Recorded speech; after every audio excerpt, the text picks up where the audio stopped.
যে ১৪৪ বছর পর মহাকুম্ভ অনুষ্ঠিত হতে চলেছে প্রয়াগরাজে, এলাহাবাদে। ১২ বছর পর কুম্ভ মেলা হয়, মহাকুম্ভ। ৪ বছর হয় পর পর, সেটা মহাকুম্ভ নয়।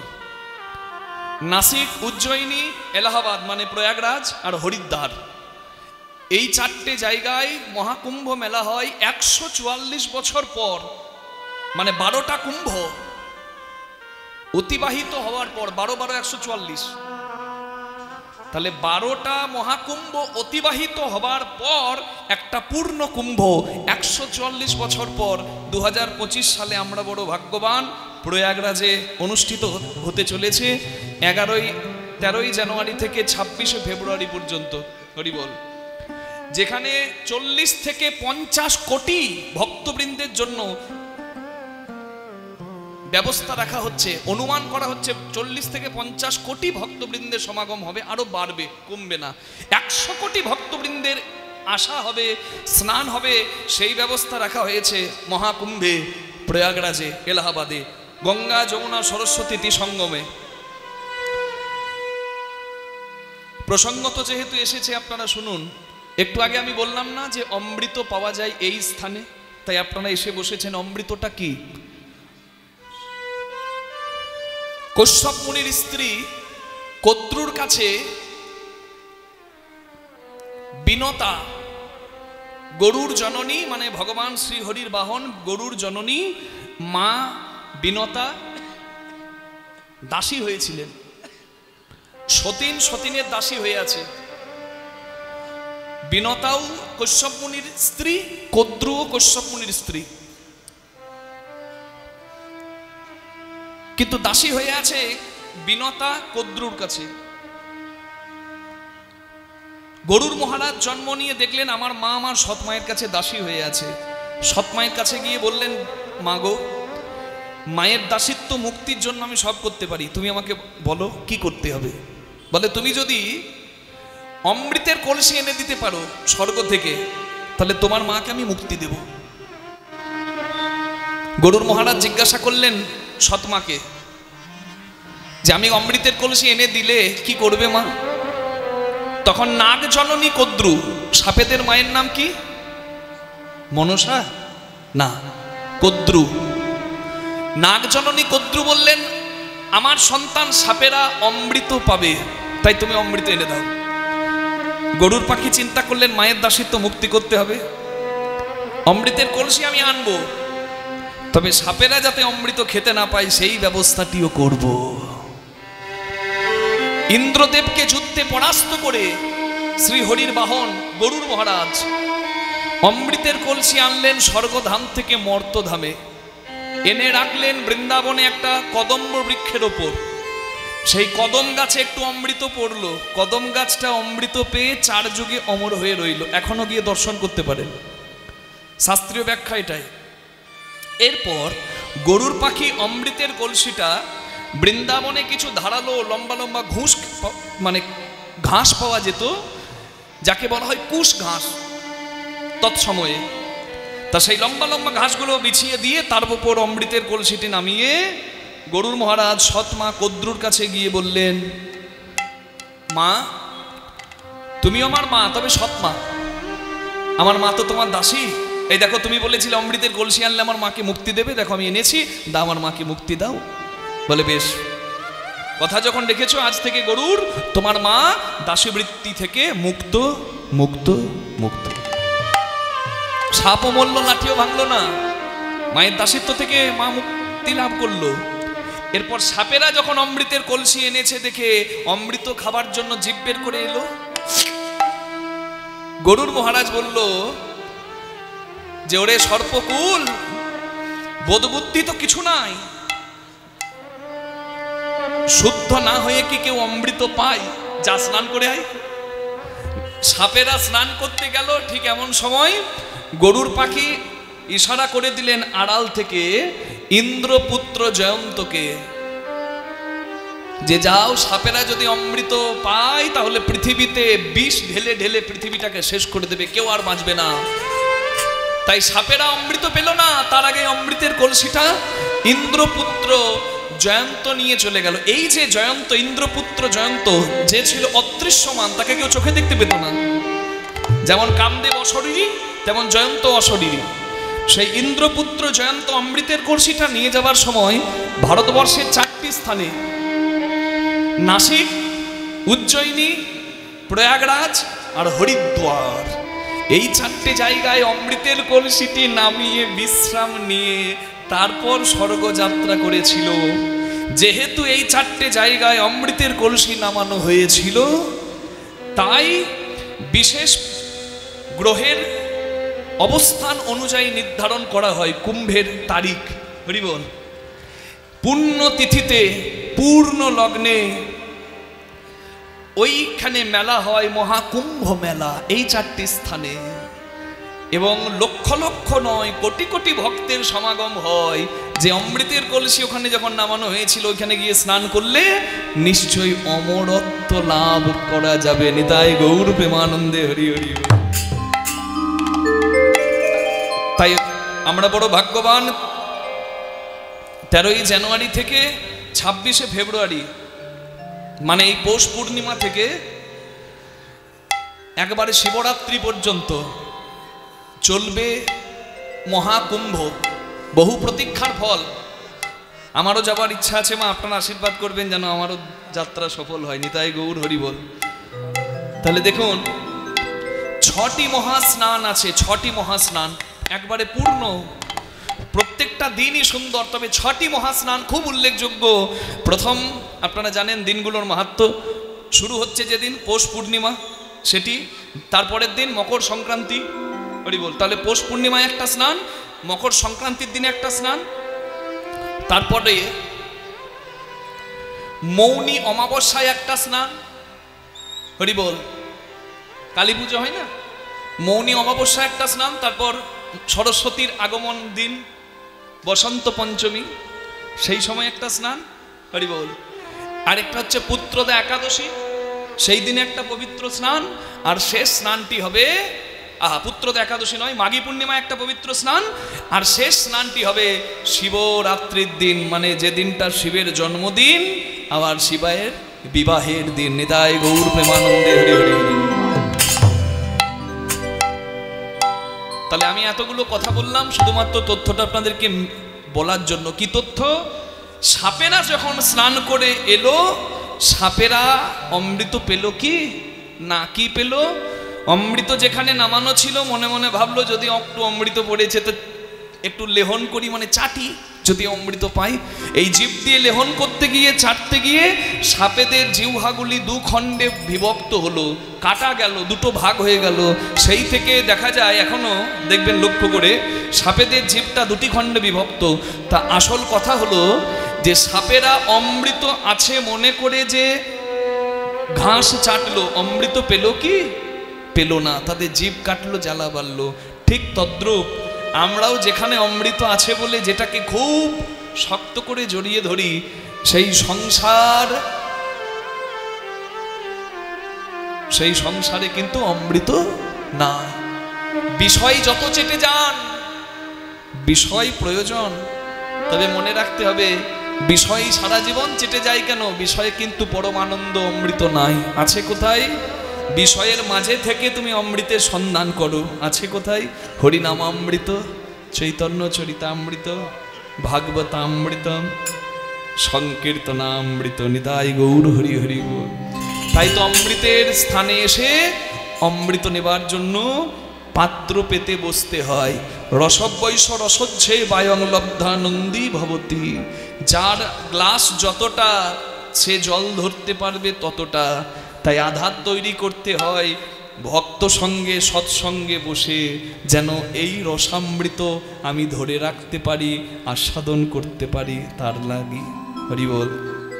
শ্রী চৈতন্যের কৃপায় যেন সবাই আমরা ধন্য হয়। তাই শ্রী চৈতন্য মহাপ্রভুর নামে সবাই মিলে একবার জয় দেব। একবার সবাই মিলে বলুন,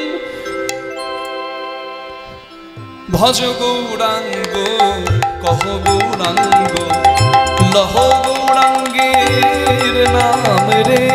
ভজ গৌরাঙ্গ কহ গৌরাঙ্গ লহ গৌরাঙ্গের নাম রে। ভজ গৌরাঙ্গ কহ গৌরাঙ্গ লহ গৌরাঙ্গের নাম রে ভজ গৌরাঙ্গ কহ গৌরাঙ্গ লহ গৌরাঙ্গের নাম রে যে জনা গৌরাঙ্গ ভজে সে হয় আমার প্রাণ রে যে জনা গৌরাঙ্গ ভজে সে হয় আমার প্রাণ রে একবার ভজ গৌরাঙ্গ কহ গৌরাঙ্গ লহ গৌরাঙ্গের নাম রে ভজ গৌরাঙ্গ কহ গৌরাঙ্গ লহ গৌরাঙ্গের নাম রে প্রভাতে শ্রী গৌর নাম পূর্ণ হবে মনস্কার প্রভাতে শ্রী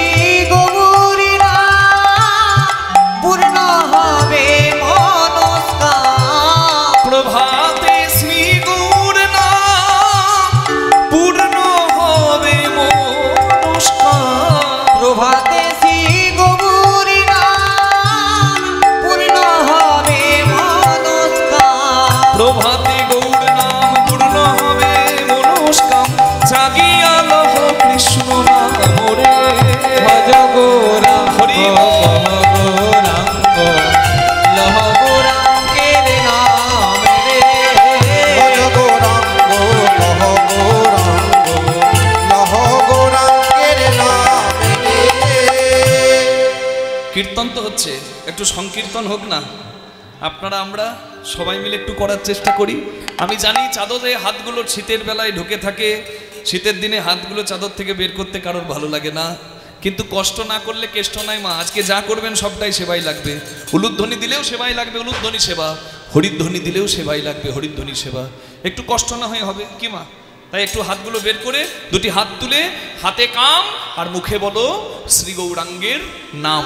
দেখে একটু সবাই মিলে বলুন আমার সঙ্গে, ভজ গৌরাঙ্গ কহ গৌরাঙ্গ লহ গৌরাঙ্গের নাম রে। বলুন ভজ সবাই মিলে, ভজ গৌরাঙ্গ কহ গৌরাঙ্গ লহ গৌরাঙ্গের নাম রে ভজ গৌরাঙ্গ কহ গৌরাঙ্গ লহ গৌরাঙ্গের নাম রে ভজ গৌরাঙ্গ কহ গৌরাঙ্গ লহ গৌরাঙ্গের নাম রে। ভজ গৌরাঙ্গ হরি হরি বল। লহ গৌরাঙ্গের নাম রে ভজ গৌরাঙ্গ কহ গৌরাঙ্গ লহ গৌরাঙ্গের নাম রে ভজ গৌরাঙ্গ কহ হরি বল হরি বল হরি বল গৌর হরি।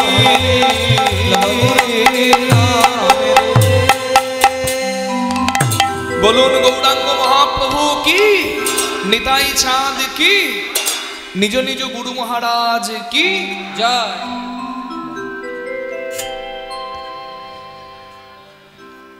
শ্রী গৌরাঙ্গ মহাপ্রভু আজকে পূর্ব লীলার ভাবে বিভাবিত হয়ে একটা মস্ত বড় লাঠি নিয়ে নদিয়ার রাজপথে দাঁড়িয়ে সবাইকে আটকে দিয়েছেন। বলে তোমরা আগে দাও, তবে রাস্তা দিয়ে পার হবে। হরি বল। আজ দান দেহ বলি আমার গোড়া ঘন ডাকে।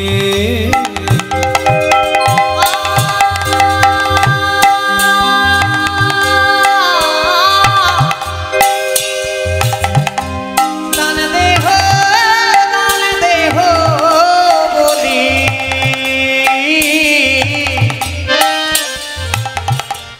গোরা ঘন ডাকে।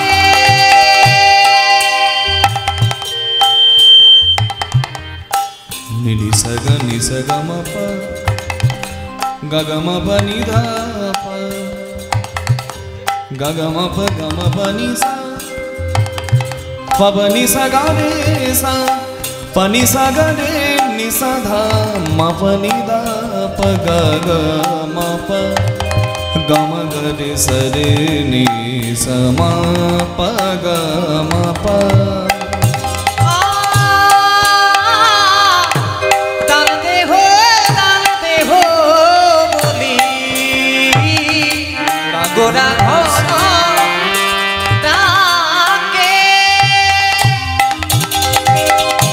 গম প গম গরি স নি স গম প গম প নি ধা প গ ম প গম গরি স রি নি স ম প গ ম প।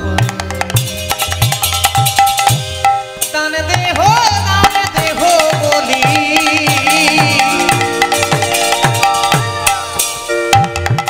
আমার গোরা ঘন ডাকে ওই না নদিয়া না গুড়ি সব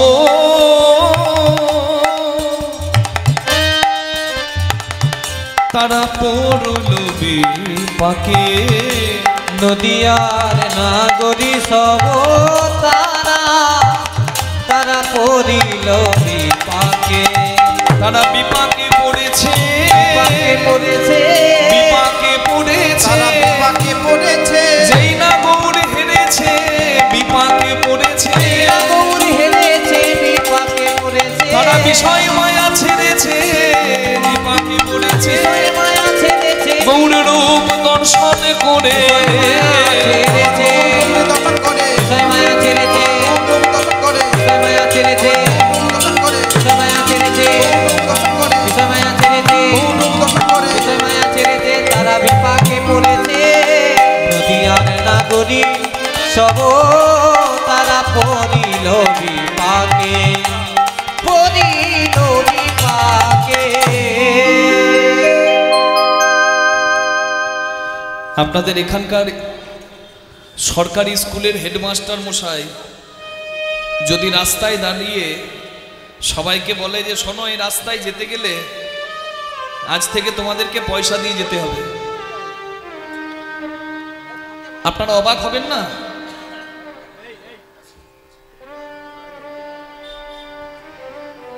স্কুলের হেডমাস্টার মশাই একজন সম্মানীয় মানুষ, তিনি যদি রাস্তায় দাঁড়িয়ে চোচ্ছাচোরদের মতো চাঁদা চায় তাহলে আপনারা কি শ্রদ্ধা করবেন? দেখুন, যে হাত বাড়িয়ে টাকা চায় মানুষ কিন্তু খুব শ্রদ্ধা তাকে করে না। বাস্তব চিত্রটা আপনাদের কাছে বলছি। ধরুন কারোর দেবার ইচ্ছা আছে, কিন্তু কারোর দেবার ইচ্ছা নাই, কিন্তু জ্বালাই পড়ে দিতে হয়। আপনি যদি নিজের স্বার্থের জন্য মানুষের কাছে হাত বাড়ান তাহলে কিন্তু আপনি খুব একটা সম্মান পাবেন না, পরিষ্কার কথা কি। কিন্তু আপনি যদি কোনো ভালো কাজ করার জন্য হাত পাতেন, হরিবাসর করবেন, এখানে নামযজ্ঞ হয়তো ভিক্ষার আঁচল পাতা হয়, এই যে দেখছেন এখানে আয়োজন করা হয়েছে, আমরা কজনের আয়োজিত এই পূর্ব নপাড়া পোষকালী পূজার উপলক্ষে এই যে আয়োজন, এই আয়োজন করতে তো মাগো শুধু অর্থের ব্যাপার নয়, আর্থিক কায়িক মানসিক নিজের কাজকর্ম ফেলে রেখে সদস্যবৃন্দদেরকে ভক্তবৃন্দদেরকে পড়ে থাকতে হয়েছে এখানে অনুষ্ঠানটা সফল করার জন্য। এই প্রত্যেক দিন দেখতে পাচ্ছেন কীর্তন আছে, আজকে কালকে আবার অন্য অনুষ্ঠান আছে, তারপরের দিন যাত্রাপালা আছে, আবার পরপর অনুষ্ঠান আপনারা দেখতে পাচ্ছেন। তার মানে শুধু অর্থ ব্যয় নয়, এখানে সময়ও ব্যয়, আর্থিক কায়িক এবং মানসিক একটা চিন্তা। অনেকে তো বলে দেয় যে বাবা টাকা আছে করছে না, একটা অনুষ্ঠান হয়ে যাবার পর দেখবেন যারা আয়োজন করে তাদের চোখ থেকে জল পড়ে যায়। তার মানে বুঝতে পারছেন তারা মন থেকে কিভাবে যুক্ত। নিজেদের কাজ ফেলে দিয়ে না হয় এমনি এমনি লোকের দরজায় হাত পাতে, কিসের জন্য পাতে? তাদের দ্বারা দেশের সমাজের মঙ্গল হয়। যারা জগতের স্বার্থে হাত পাতে, একটা মন্দির হবে, কোনো স্বার্থ নাই, সবাই আসবে মন্দিরে, অথচ কিছু মানুষ দেখবেন আঁচল পাতে যে আপনারা না দিলে আমাদের এই মন্দির হবে কি করে। এই যে মন্দিরটা হয়েছে, বলুন ভক্তবৃন্দের কাছে অনেক সংগ্রাম করেই তো যারা এই মন্দিরটি করার জন্য নিজেদের সময় ব্যয় করেছেন, নিজেদের কর্ম ফেলে রেখেছেন, তারা তো দেশের স্বার্থে করেছে। রাস্তা দিয়ে আপনি যাচ্ছেন, একজন দাঁড় করালো, বাবা পোষকালী পূজা হবে, আপনি যদি কিছু দিয়ে যান, আপনি মন থেকে খুশি হয়ে দিলেন, 50 টাকা 100 টাকা 20 টাকা যা ইচ্ছা দিলেন। এই যে দেওয়া হলো, এটা আপনার মনে খুশি হলো, সৎ কাজে লাগবে। আর তারা নিজেদের স্বার্থে নয়, একটা পূজা হবে, একটা অনুষ্ঠান হবে, সেই জন্য নিল। তাহলে এই জায়গাতে কিন্তু শ্রদ্ধা করা যায়। কিন্তু কেউ যদি নিজের স্বার্থের জন্য বলে শোনো আমাকে টাকা দিয়ে যেতে হবে তবে তোমরা যেতে পারবে, তাহলে তো মানুষ অভিমান করবেই। আমি স্কুলের হেডমাস্টারের কথাটা বললাম কেন, আপনাদের বুঝতে সুবিধা হবে।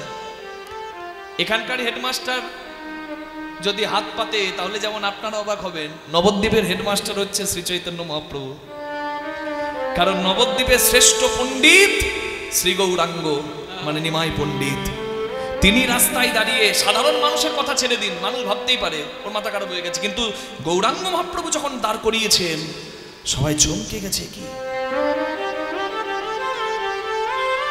তাহলে মহাপ্রভু আজকে হাত পেতেছেন কেন? কি চাই? কি চাই মহাপ্রভুর? কিসেরও দান চাহে নামা গোড়া দিছ মনি,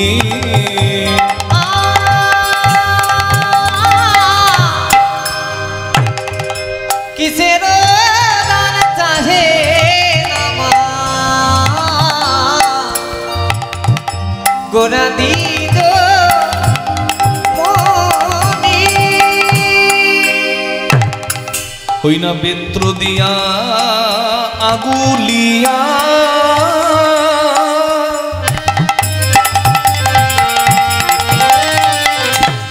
রাখয় তরুণী, বেত্র দিয়া আগুলিয়া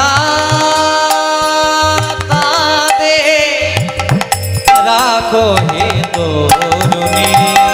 রাখে বেড়া দিয়ে, রাখে বেড়া দিয়ে, সবে রাখে বেড়া দিয়ে, রাখে বেড়া দিয়ে, মধুর হরিনাম শুনাইয়ে রাখে বেড়া দিয়ে, মধুর হরিনাম শুনাইয়ে রাখে বেড়া দিয়ে, একবার হরি বলে বলাইয়ে রাখে বেড়া দিয়ে, একবার হরি বল বানাইয়ে রাখে বেড়া দিয়ে, গৌর বলে হরি বল হরি বল, হরি বলে হরি গৌর বল, বলে আছে হরি বল হরি বল। বল হরি বল, এই তো ভগবানের সম্বল হরি বল হরি বল। হরে সম্বল হরি বল হরি বল, তোমার সম্পদ হরি বল হরি বল, হবে নয়া এমন জনম হরি বল হরি বল। মায়ার মনে ধনম হরি বল হরি বল, মায়ার এমন জনম হরি বল হরি বল, মায়ার মনে ধনম হরি বল হরি বল, একবার বেসাধীর মানব জনম হরি বল হরি বল। স্বামী মনমে ধনম হরি বল হরি বল, একবার প্রেমানন্দে বাহু তুলে হরি বল হরি বল। প্রেমানন্দে বাহু একবার তুলে, হরি হরি হরি বলে, প্রেমানন্দে বাহু তুলে, হরি হরি হরি বলে, প্রেমানন্দে বাহু তুলে, হরি হরি হরি বলে, প্রেমানন্দে বাহু তুলে, হরি হরি হরি বলে, প্রেমানন্দে বাহু তুলে, হরি হরি হরি বলে, প্রেমানন্দে বাহু তুলে, হরি হরি বলে, একবার হরি বল হরি বল। বেত্র দিয়া আগুলিয়া তারা রাখো হে তরুণী, রাখো হে তরুণী।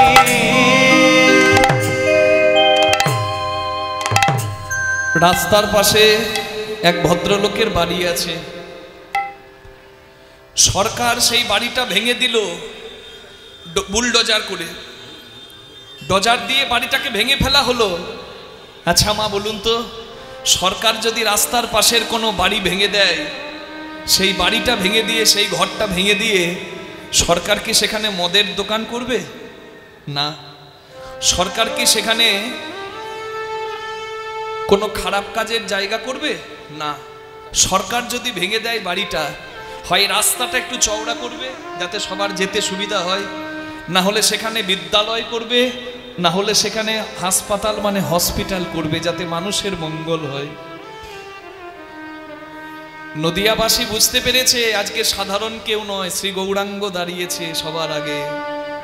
তাই গৌরাঙ্গের কাছে যদি তারা কিছু তুলে দেয় সেটা বিফলে যাবে না, ভালো কাজেই লাগবে।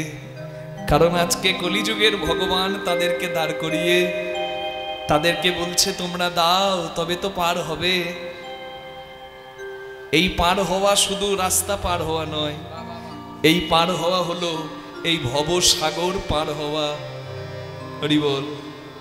আমরা জন্ম নিয়ে থেকে ঋণী হয়ে আছি যার কাছে, তার কিন্তু আমরা ঋণ শোধ দেবার কোনো প্রচেষ্টা সারা জীবনেও করি না।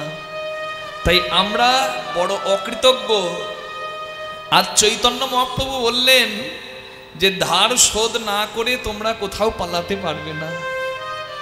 হরিনাম করো জীব আর সব মিছা। কেন ভাই? না পালাইবার পথ নাই, যোগ যে আছে পিছা। একটা 2 ফুট বাই 2 ফুট ঘর বানাতে, আহা, একটা 10 ফুট লম্বা আর 10 ফুট চওড়া চারিদিকে একটা ঘর বানাতে এখনকার দিনে যা বাজার মূল্য তাতে 1,00,000-2 লাখ টাকা খরচা হয়ে যায়। হয় না মা? হয়তো হয় না? হরি বল। তাহলে চিন্তা করুন তো, ভগবান যে এই 5 তাল্লার বাড়িটা আমাদেরকে বিনামূল্যে উপহার করে দিয়েছেন। খ্যাতি অত্তেজ মরুদ বোম, মৃত্যুর পরে যে 5টা ভূতে আমাদের এই শরীর বিলীন হয়, তাহলে এই শরীরটার 5 তাল্লা দালানের কত মূল্য? 1 তাল্লা দালান করতে 10-15 লাখ 20 লাখ খরচা, 5 তাল্লা দালানের।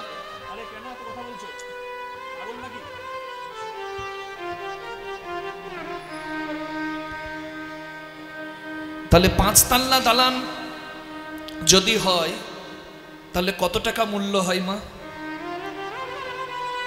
তারপর শরীরের ভেতর এত টাকা যন্ত্রপাতি আছে, একটা মেশিন আছে, একবার পাম্প করে দেওয়া হয়েছে, সারা জীবন রক্ত সাপ্লাই হচ্ছে। একবার এটা হার্টে যদি ব্লকেজ হয়ে যায়, বাইপাস সার্জারি করাতে গেলে বুঝতে পারবেন বাবা কত টাকা খরচা। তাহলে এটার দাম কত? তারপর 2টি কিডনি, 2টো চোখ, অঙ্গ প্রত্যঙ্গ আছে, কত টাকার সম্পদ এই বাড়িটা।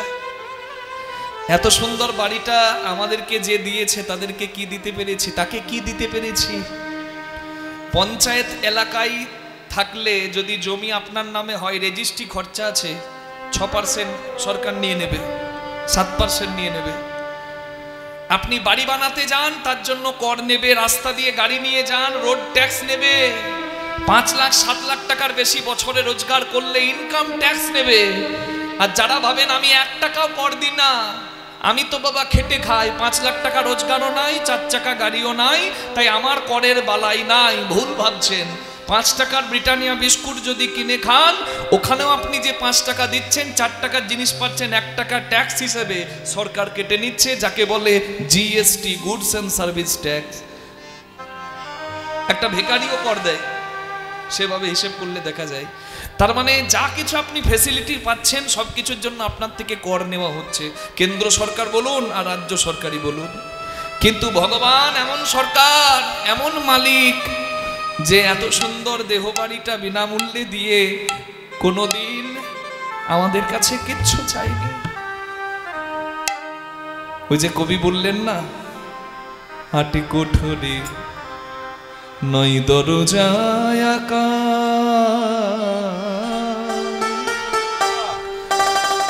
তার মধ্যে মধ্যে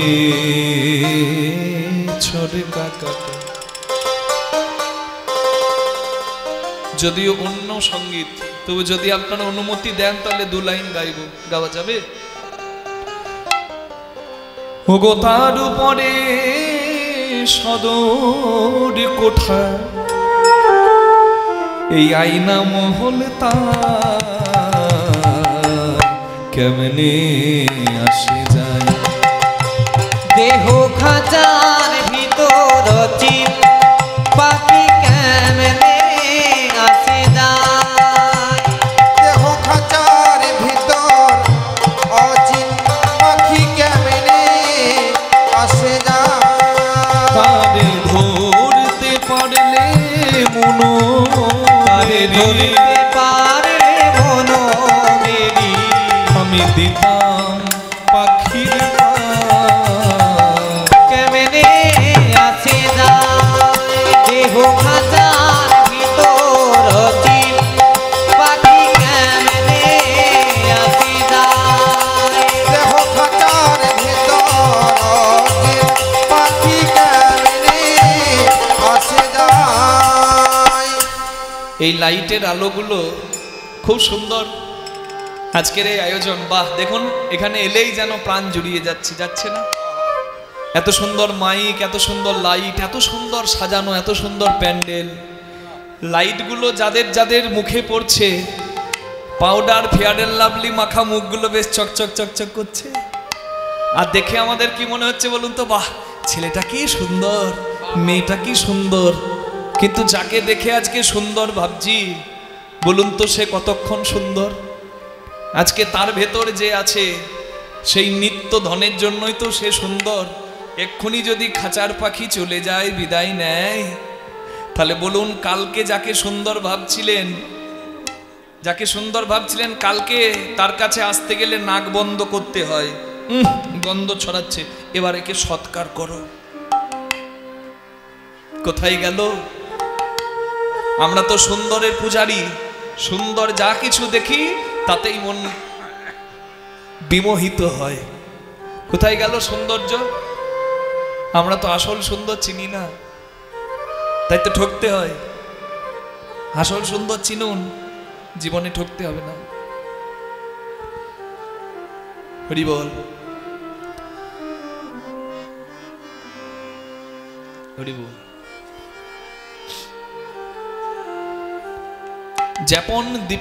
যেমন দীপিকা উজারে অধিকা, ভিতনে অনল শিখা, পতঙ্গ দেখিয়া পড়য়ে ঘুরিয়া পুরিয়া মোড়য়ে পাখা। প্রদীপ সুন্দর দেখতে ভালো, প্রদীপের আলো যদি পোকা জড়িয়ে ধরতে যায়, পোকা পুড়ে মরবে হাই। তেমতি ঘুরিয়া জগতে জারিয়া, কাম অনলে পুরি মরে, রসজ্ঞ যেজন সে করয়ে পান, বিষ ছাড়ি অমৃতেরে। হংস চক্র বাক ছাড়িয়া উদক, নালে দুগ্ধ সদা খায়, তেমতি নইলে কোথা প্রেম মিলে দ্বিজ চণ্ডীদাস তাহা গায়।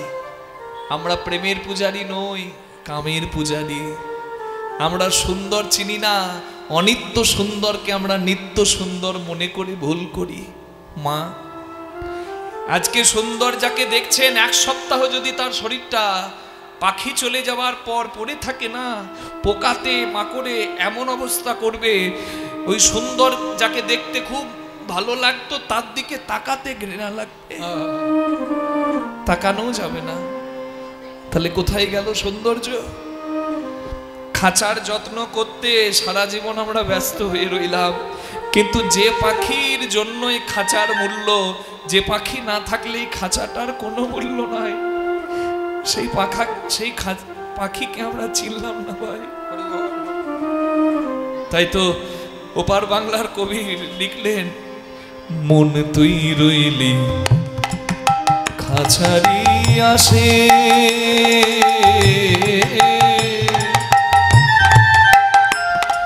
কিন্তু খাঁচা যে তো কাঁচা বাসে। মন তুই রইলি খাঁচারি আসে, কিন্তু খাঁচা যে তো কাঁচা বাসে। ওরে কোন দিন খাঁচা পড়বে খসে, কোন দিন খাঁচা পড়বে খসে, ফকিরের লালন ভেবে কেমনে আসে যা গৌর হরি অচিন পাখি কেমনে আসে যা। দেহ খাঁচার ভিতর অচিন পাখি কেমনে আসে যায়। দেহ খাঁচার ভিতর পাখি কেমনে আসে যায়। তাই চৈতন্য মহাপ্রভু আজকে সবাইকে দাঁড় করিয়ে বললেন, তোমরা সবাই ফাঁকি দিয়েছো, দাউনি, ফাঁকি দিয়ে পার পাবে না। তাই বলি দেহদান, তোমরা দেহদান দেহদান কিছু দাও। কি দেবে? যা দেবে বলে এসেছিলে দেহদান, হরি হরি দেহদান দেহদান দেবে বলে এসেছিলে, হেড মুন্ডে গর্ভে ছিলে, দেবে বলে যেদিন হেড মুন্ডে গর্ভে ছিলে, এসেছিলে, গল্পে ছিলে, দেবে বলে এসেছিলে, গল্পে ছিলে, দেবে বলে এসেছিলে, গল্পে ছিলে, দেবে বলে এসেছিলে, তোমরা দেহদান দেহদান। চৈতন্য মহাপ্রভু যে চায় তার হাতটা নিচে থাকে, আর যে দেয় তার হাতটা উপরে থাকে, নাকি? আজকে মহাপ্রভু হচ্ছেন দানী। দানী মানে দাতা নয়, দান গ্রহণকারী। সবাইকে বললেন দাও। নদিয়াবাসী বলে নিমাই, আমরা কিছু দিলে সেই ধন তুমি ভালো কাজে লাগাবে আমি জানি, তোমাকে দেব, তা বলো কৃপা করে কি দেব? বলে দেহদান দেহদান। তোমরা দেহো দান দেহো দান। এটাই তো জিজ্ঞাসা করছি কি দেব। মহাপ্রভু বললেন দেহদান মানে তোমাদের এই দেহটাকেই দান করো। আর নদিয়াবাসী ভাবছে দেহদান মানে দান দাও, তাই বারবার জিজ্ঞাসা করছে কি দেব। মহাপ্রভু বলে কি দেবে আবার? তোমাদের ওই দেহদান দেহদান। তোমরা দেহো দান দেহো দান। দেহদান দেহদান। দেহদান দেহদান। নিমাই, আচ্ছা আমাদের যেমন এই দেহ আছে তোমারও তো আছে। মহাপ্রভু বললেন আমার একটা দেহ আছে, একটা দেহে একটা মুখ আর দুটি শ্রবণ। আমি এক বদনে হরিনাম করি আর দুই কান দিয়ে হরিনাম শুনি। তোমরা সবাই হরি বল বলার জন্য এসেও দিনান্তে একবার হা কৃষ্ণ গোবিন্দ বললে না, ফাঁকি দিয়েছ তোমরা। গুরুর কাছে কিছু পেলে গুরুর চরণে মাথা নামাতে হয়, নামটা করতে হয়। জগৎগুরু গোবিন্দের কৃপায় তোমরা ভবে এসে, কৃষ্ণ কৃপায় ভবে এসে, হরির কৃপায় ভবে এসে হরিনাম করলে না, হরিবল বললে না, তোমরা ফাঁকি দিয়েছ। তাই তোমাদের এই দেহগুলো সব আমাকে দাও। তোমরা সবাই দেহ দিলে আমার 100 বদন হবে, 1000 বদন হবে, লক্ষ বদন হবে, লক্ষ শ্রবণ হবে। এক বদনে হরিনাম করি আমার মন ভরে না। তাই সবাই যদি দেহগুলো দাও, আমি বদন ভরে 1000 1000 লক্ষ লক্ষ বদনে আমি নাম গাইব, আমি নামে গাইব, আমি নামে গাইব, আমি নামে গাইব। আমার বদনের সাধে মিটায়ে আমি নামে গাইব, আমার বদনের সাধি মিটায়ে আমি নামে গাইব, আমি নাম শুনব, আমি নামে শুনব, আমি নাম শুনব, আমি নামে শুনিব। আমার শ্রবণের সাধে মিটায়ে আমি নাম শুনব, আমার বদনের সাধি মিটায়ে আমি নামে শুনব, মনের সাধ মিটাই আমি নামে শুনিব। বদনের সাধি আমাদের মিটায়ে মানব জনম ধন্য হবে, বদনের সাধি মিটায়ে মানব জনম ধন্য হবে, বদনের সাধি মিটায়ে ধন্য হবে, বদনের সাধি মিটায়ে ধন্য হবে, বদনের সাধি মিটায়ে ধন্য হবে, বদনের সাধি মিটায়ে ধন্য হবে, বদনের সাধি মিটায়ে ধন্য হবে। বদনের সাধি মিটায়ে আমি নামে শুনব।